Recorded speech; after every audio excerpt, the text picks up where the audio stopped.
Hi everyone, welcome to my channel, Vegan Vittoria. My name is Lisa Vittoria. So happy to be with you today. We have a topic that is very exciting and very relevant to the condition of where we are currently in our shelter in place. And this talk will be on mindful eating.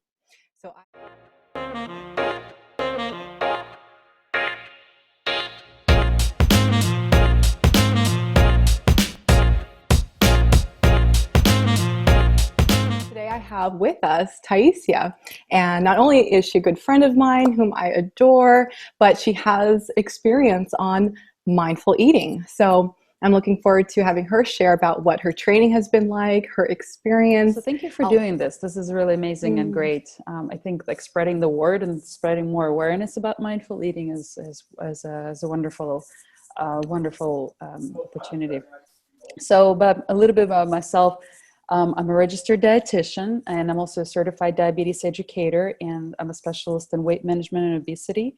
And so I work in the clinic here in San Jose, in the local clinic, and I provide outpatient nutrition counseling for patients mainly with diabetes and the weight management. So that's my primary vocation. And then also I recently have finished a training, and it's a movement meditation practice. It's called Open Floor. And so this is my passion. I'm very passionate about mindful movement, like the yoga or the dance or anything that involves awareness and body movement.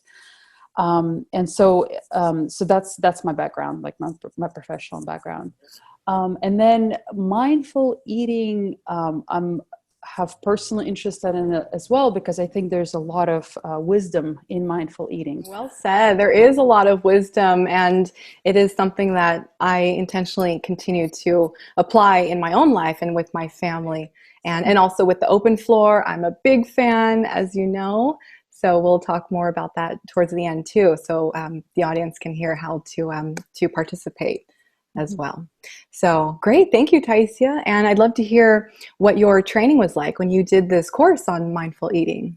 Yes. So I did about 6 years ago in 2014, a mindful eating for professionals. It was in Portland, and it was with Jan Choden-Base. She's a Buddhist nun, and she did it together with Char Wilkson. I'm sorry if I mispronounced her last name. And so they set up this course where they were teaching professionals like the therapist or the registered dietitians in mindful eating. And so I did get a chance to learn more about the exercises that can be applied in order to have more awareness with food. Yeah. How long was the course? 5 days. Oh, right. Okay.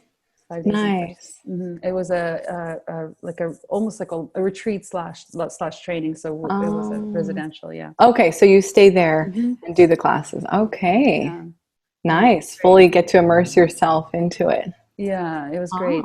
And I learned a lot. One of the exercises that we did was eating foods like chips, like literal chips. We were eating food. And so we had chips, and then it was a paired exercise, and I was doing it with my partner, and our goal was to talk about something that had us be angry.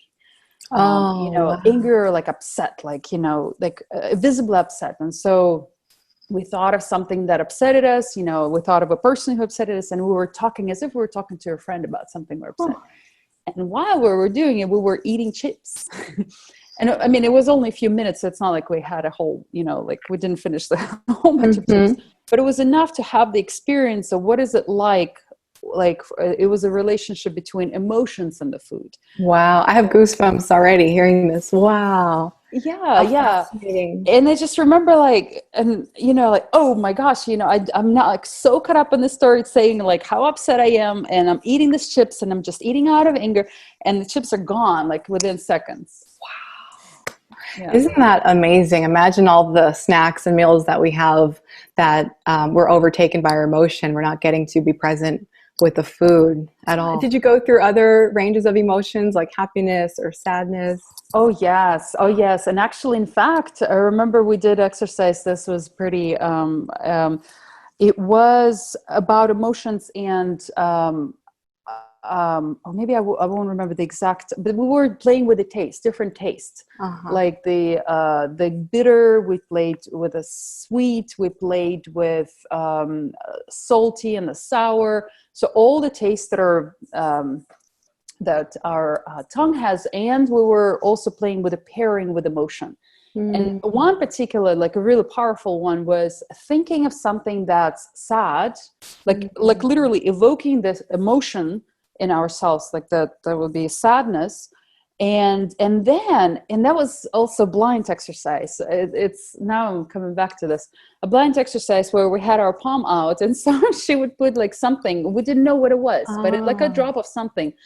And so, and she as she was taking us through the exercises, like, okay, imagine the sadness, imagine this, this event that brings the sadness.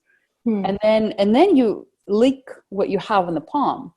And the other thing that we did for those 5 days is it was in a combination of meditation. So we did learn about meditation, how to meditate, what are the techniques, how to sit, or maybe like, where to sit, and walking meditation. So there was a combination of, didactic and the personal experience and the meditation. And so I think it was day 4. And so by that time, we're like really in the retreat mode and like relaxed and everything. And so there's more awareness and more sensory awareness. And so, as I'm remembering like this, like evoking this sadness emotion and like licking my palm, and it was a sugar. It was maybe like a drop of syrup. And then just like how it went down the tongue. And then what it did to the emotion, like all of a sudden it's like, oh, maybe it's not so bad. It's not so sad. And it's like, oh, I'm actually happy. And it was really related to the taste, like the sweet taste. Wow. Right. And so this is oftentimes it's part of like, part of mindless eating, where like we'll go for something, we'll go for food, we'll go for sugar, in the way like to stay away from the unpleasant experience and, like to numb ourselves or whatnot.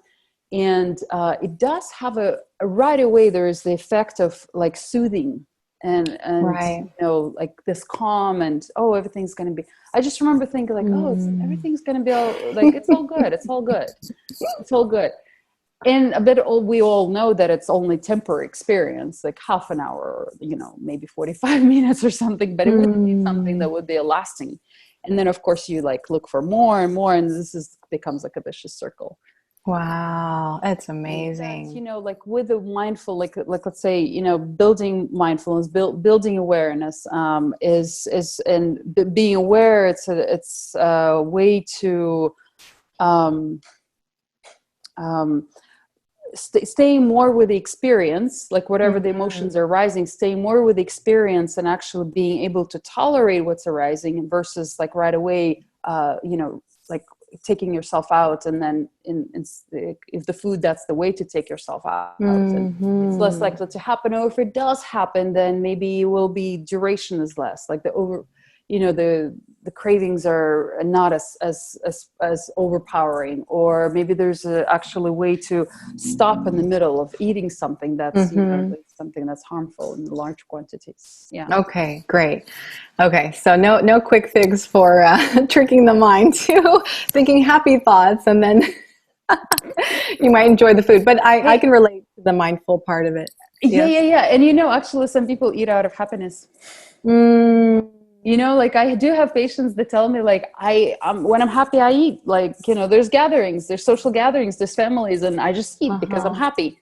So, it doesn't have to be necessarily like a heavy emotion. Right. Huh. And so much of our culture is around like social gatherings with food and friends and family and fun and talking about food. And so it's very prevalent in our lives.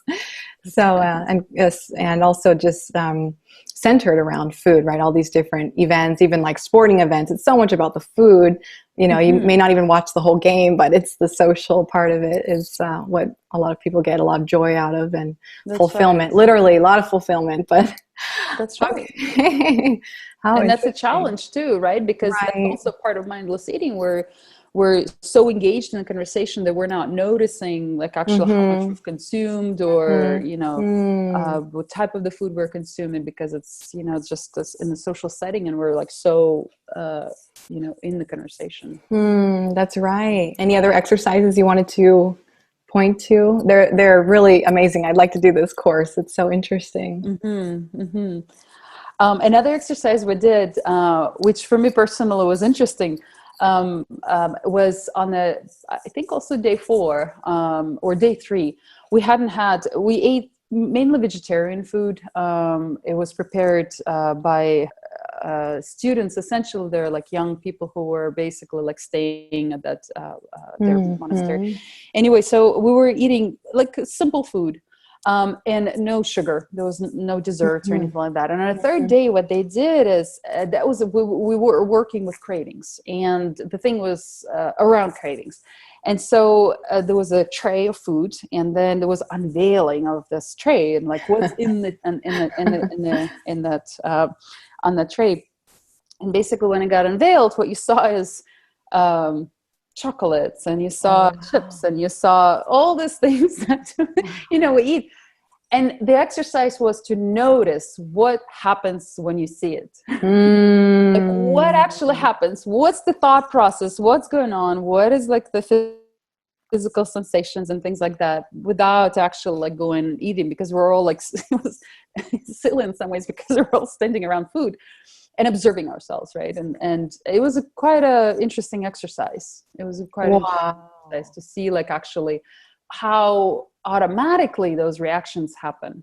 That's right. And so in that exercise, you didn't actually eat the food. It was just observing your thoughts and emotions, and I'm sure memories and just associations by looking at an array of all this yummy food. Exactly. And like what you're saying, the emotion, you said the memories, there's so much around food. And so the food that we grew up with, it has so much to do with like, the cravings that we might have, the comfort food. Yeah, there's just so much. That's right. It makes so much sense. Like say, could be any time of the year, and maybe I smell cinnamon or nutmeg. Think of the holidays. I get this warm, fuzzy feeling. It's just so comforting. Or pumpkin, right? And so it's very comforting in my mind, and I haven't eaten any of it. I just, smell it. And then the memories come up of like holidays and being with my family.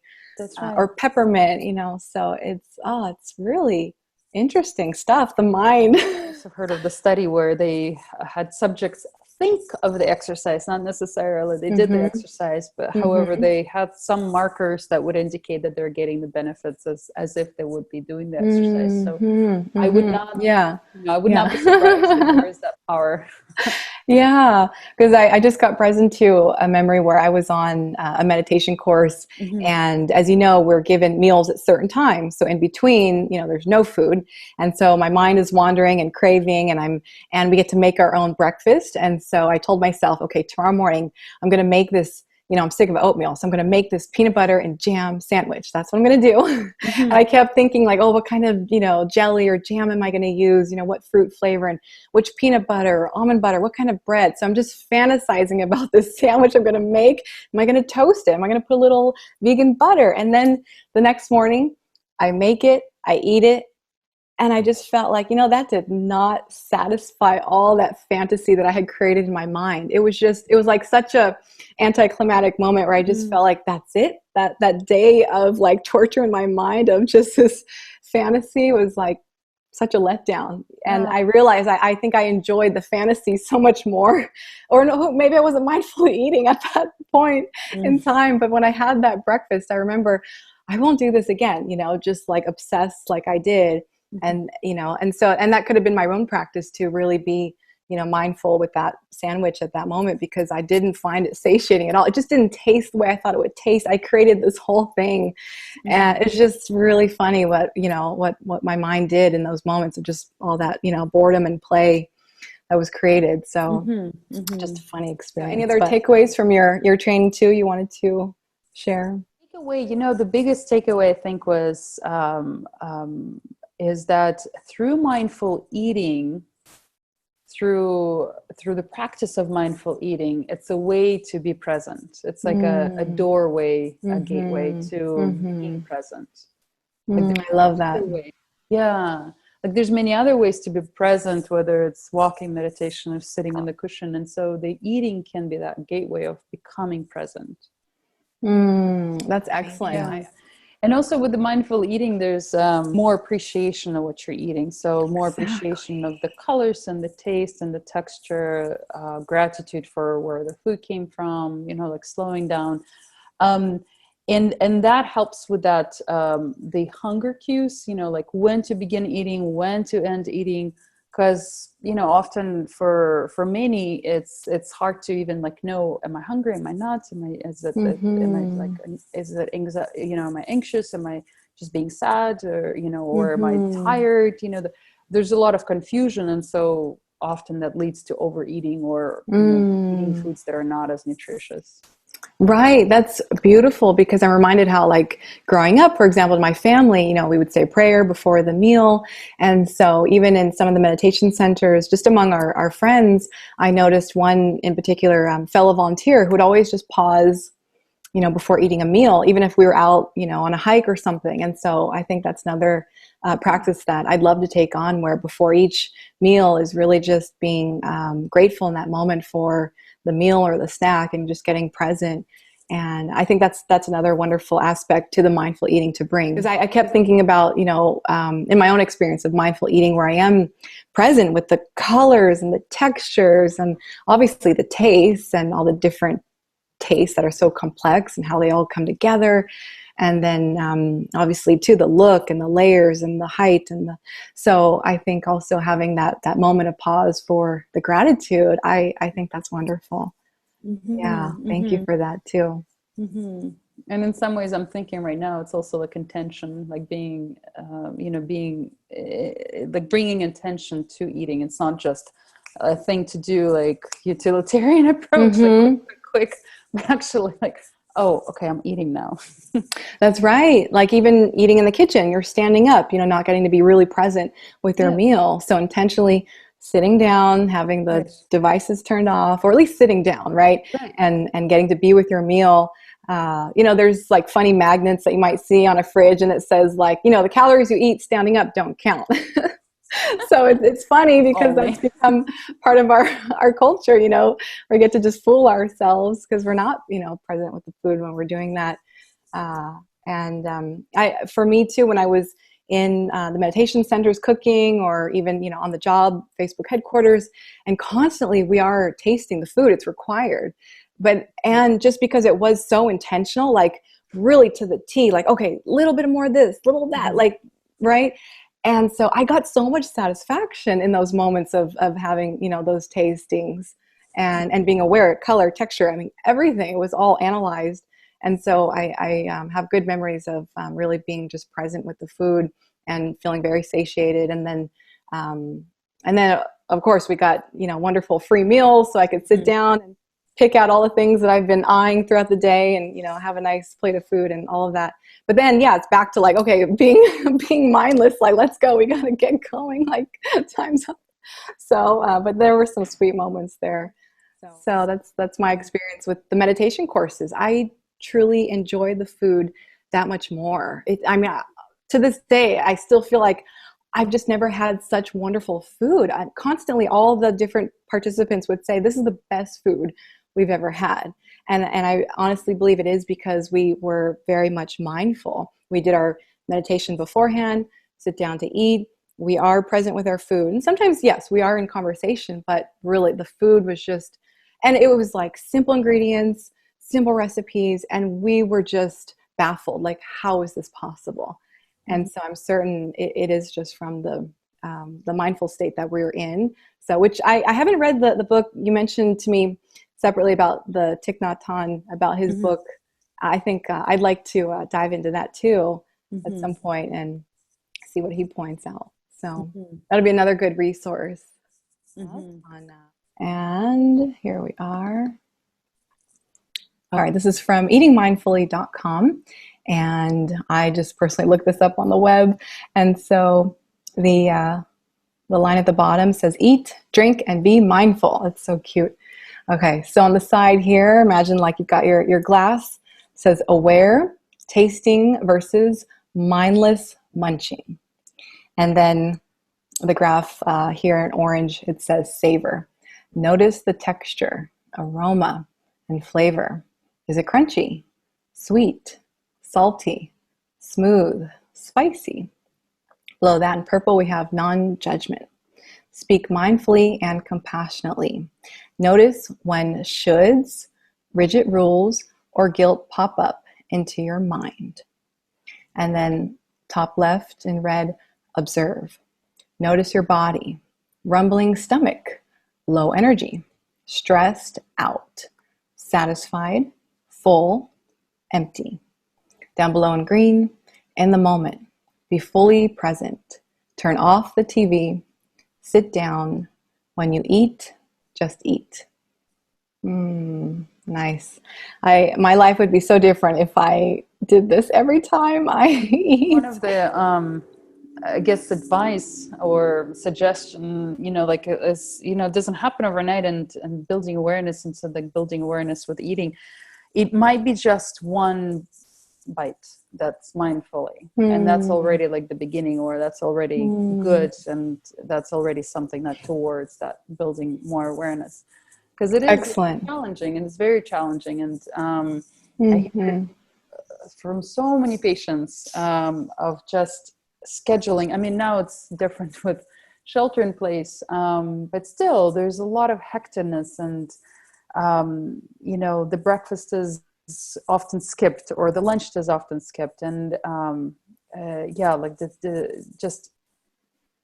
the culture around food is not, or the environment that we live in here is not conducive to actually slowing down and enjoying the food. So that's right. Yeah. So there's a lot of challenges. And with that, like even just the first bite, like one bite mindfully. Wonderful. Or maybe last bite. It's like maybe you're eating fast and say, oh, mindful eating. And then, oh, I still have like 2 bites left. Okay, let me just slow down, look at the plate, chew the food slowly, but not like super slowly. Mindful eating is not about eating slowly, but being aware of the sensory experience.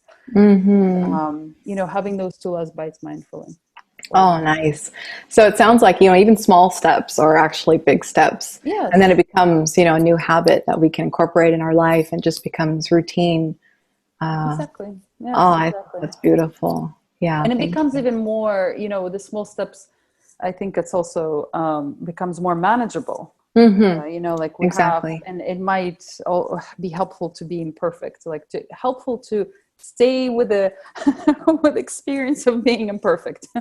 Absolutely. Yes. If I have these high standards that, okay, every meal will be mindful, I know that's not going to be realistic for me and sustainable. So having, like you said, first bite, maybe last bite, I think that's excellent that we can incorporate in our lives. Speaking of all this food, how about the what's called Raisin Exercise? Yeah, let's do that. So Raisin Exercise is pretty classical exercise in a mindful eating. And that's the exercise that I did with some of my patients, either 101 or I did it in group class. And it takes about, a few minutes, like maybe. Okay, excellent. Good. I have a dried cranberry here. I didn't have raisin. And Taisiya has currants, and I love currants actually more than raisins. So yeah. And I didn't have raisins in the house. And, we actually had that question. We asked Jen, like, why raisins? And she said it's just for simplicity. Raisins are always available. And it's everybody knows raisins. Very few people dislike raisins. And then it just becomes when you try to, as a facilitator, this is kind of like channel 2. As a facilitator, when you try to accommodate everybody's preference, then it's like, I like cranberries, I like currants. Like, no, raisins. Everybody gets raisins. One raisin. That's kind of the story behind it. Thank you for that. Yeah, I was wondering what's so special about raisins. No, it can be anything. Yeah, excellent. Anything. So this is like a sample of the experience. Yeah. And so what we're going to do is we're going to pay attention to the 4 sides. We're going to start eyes first, like what we see. Then we're going to go into touch, and then we're going to go into smell, and then we're going to go into hearing, and then taste. So it's 5. not 4. Okay, nice. So at first we're going to look at the raisins or whatever you have in you, and just look at the texture and just notice. So mindful eating is about being non-judgmental. Like mindfulness is about being aware of what is. And so in this case, you're mindfully or with presence looking at what's in front of you and just noticing the color, again, the texture, like the size. So just noticing the object in front of you. And then bring your attention to the touch. And so, you're holding it in between your 2 fingers. Just bring attention to the touch. And maybe if you want, squeeze a little just to see like, is it soft? Is it hard? Is it smooth? Is it rough? Just notice. There's nothing like to say good, bad, right, wrong. Just noticing. And then the next one is the smell. So we're going to bring it to our nose and just take a smell. Like, what are you noticing? What does it smell like? Sweet, sour? Just like that plate that Lisa showed us, those questions. Is it crunchy? Is it sweet? Is it sour? And after that, we're going to listen to it. And we typically don't listen to our food. And actually, food has sound. So I'm going to take one earbud out. I think you can still hear me. And you're just going to maybe roll it in between your fingers and just hear that sound. What is it like? And just noticing, just being curious, with the curiosity. Yeah. And then finally, we're going to put it in our mouth. And we're not going to bite it just yet. We're just going to put it in our mouth. Maybe roll it in our mouth in between, with the tongue, just to notice again what is the texture, what is the taste, is there any taste? And then when you're ready, you can go ahead and bite into that.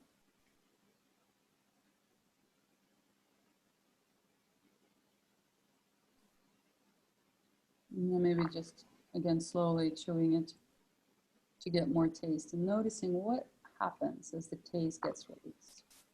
Put the earbud back. What happens as the taste gets released? Like what happens in the mouth? Like what is the physiological reaction? Like the more saliva is producing, more maybe like there's aversion. Or maybe there's like, taste. It's sweet. I like this. Maybe there's some memories popping up. It's like, oh, raisins. I used to eat it when I was a child. And raisin bran. Oh, whatever. And then when you're ready, go ahead. If you haven't swallowed yet, go ahead, swallow it. And also notice that progression, like, the swallowing.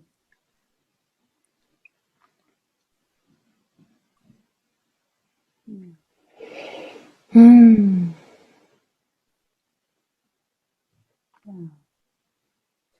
And so this is, again, like a kind of a taster of like being present with food. I mean, would not necessarily, it's not practical for us to sit and like do this with every single bite that we do. No, but then, this type of exercise allows to actually like see the behind of mindful eating, like what actually happens, and then again, building the awareness. Yeah. That was excellent. Oh, good. Yeah, and it can be done with any food, really. Great. I've never done anything like that, to go through those 5 steps. And I don't think I've ever given, the food that type of appreciation, like, wow, how does it, make a sound? And even the reaction I had from the cranberry, the sweetness, and then even that tartness that came in, I could feel my tongue reacting, and that really fun gummy texture to chew into. And then even in that moment, it was so quiet. I didn't hear the busy streets outside, and it was just myself and the cranberry and your sweet voice, and what an experience. Yeah. Yeah. Like it becomes awesome. Like a meditation. Yeah. Like a meditation.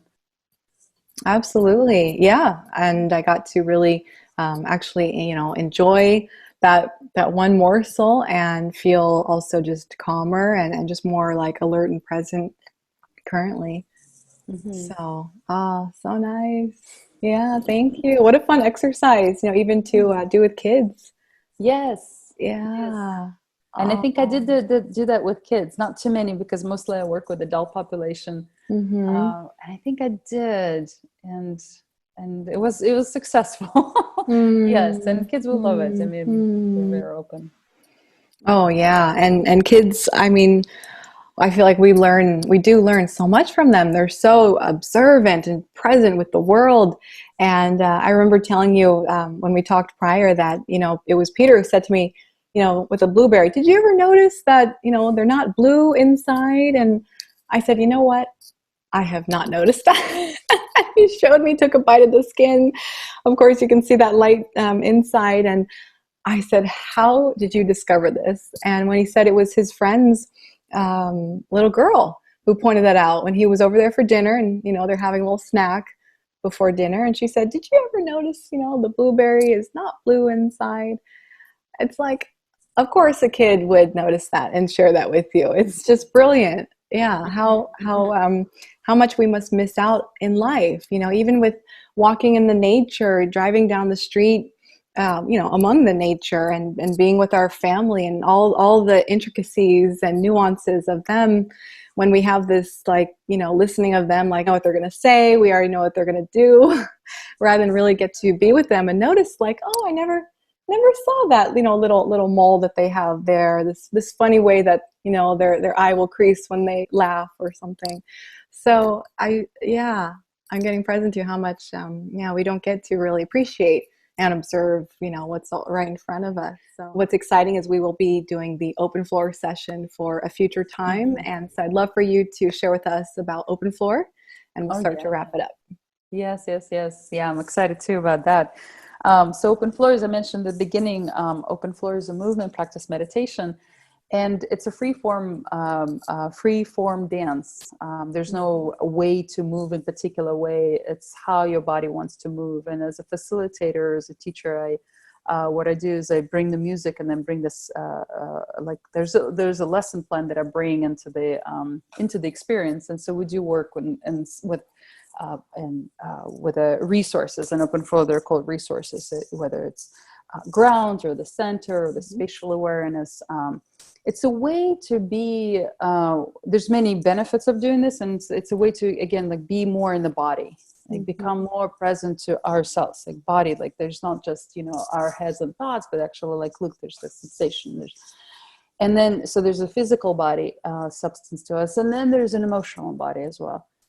And then there's a spiritual body, and there's all these four things: the mind, the body, the spirit, and the emotions, or the heart, if you will. And so in open floor, it's a way to really express it, really express yourself, and bring yourself on the floor, on a dance floor, and just wherever you tired, bored, excited, happy, joyful, celebrating, greeting, everything is welcomed, and you dance with it and you move with that. So it's a practice. And so, so as a dietitian and then as an open floor teacher, I see a lot of potential of bringing that together. And this is where I want to play with, bringing that, like a mini session, like a dance movement practice meditation, dance, and combining that with that experience of about the food, what is our relation, maybe working, what is our relationship with food, what is our relationship with cooking, how we are in the kitchen. Are we going away from the kitchen and say, I don't want to see that, just, give me a fast food and I'll eat that. I don't want to cut vegetables. Or is it something oh my gosh, I can't wait to to do something with a new recipe, and just to see that exploration. So it's basically a way to explore the relationship. That's phenomenal. I'm a big fan of open floor, as you know, and I know for myself, I get to experience just this. I get present to yes, my body sensations, and also just being accepting. I feel very much accepting and embracing of whatever is going on with, feelings in my body, or thoughts or emotions, anything that give up from my day. And then also just letting my body be, and not feeling silly or weird if people see me dancing in such a way, just letting my body do what it feels like doing. And so I find that just so liberating and healing at the same time. So when we're done with the session, I feel so uplifted and just, renewed. So I get a I lot. I found it. acknowledge you for your time and sharing with us, and for all of our audience listening today, and bringing more of this healthy lifestyle into your daily routine, and also sharing it potentially with your family and your friends. So just to close out again, thank you to Taisiya, and you can get more information on openfloor.org. There's a Facebook page, Open Floor San Jose. Yes, excellent. And also for myself, Vegan Vittoria is my YouTube channel. Same for Facebook, Instagram. So it's all the same across the board. veganvittoria.com. And I'm also often promoting the Open Floor events. So look out for those. And we'll look forward to also future talk with our Taisiya. Thank you very much. Thank you, Lisa. Yeah, this was fun. Enjoyed. We can talk about this for 2 hours probably. I am sure. Here, I'll stop the recording. How do I do it?